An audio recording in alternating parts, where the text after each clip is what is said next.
Meantime, let's talk about the elephant in the room, which, despite being massive, has proven to be quite comfortable in the heat, and this story is no exception, because on Friday night at a church in Dallas, Oregon, about 60 Republicans made a pretty hot take.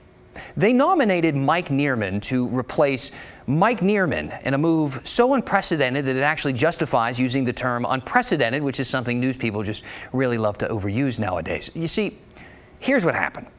The party got together on Friday at that church to nominate 5 people to fill the seat left vacant when Mike Nearman became the first legislator in Oregon history to be expelled. Nearman got kicked out of office for what you see in this video, when he let angry right-wing protesters into a locked Capitol where they fought with state police. Later, there was more video from prior to that showing what appeared to be Nearman planning the whole thing in what he called Operation Hall Pass. Now, keep in mind, by the end of the day, the end of this video, that day, dozens of protesters caused thousands of dollars in damage to our state capitol and injured a half-dozen police officers.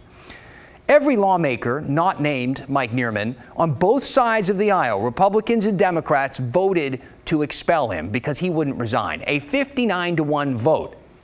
He's also fighting the criminal charges against him and hasn't accepted any type of plea deal, saying he wants to go the long road. He wants to go with the trial instead, while also simultaneously asking the public to pay his legal bills on a website he launched called freemikenearman.com, which ignores the fact that he is currently free.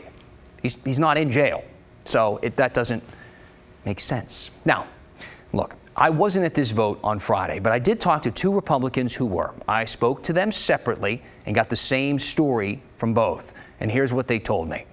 10 people, including Nearman, ran for consideration. They each had 3 minutes to speak, then answered 4 questions from the crowd, the same 4 questions. The last question to all of them was, would you have expelled Mike Nearman? And nearly all of them said yes, except for Nearman, of course, and 1 or 2 others.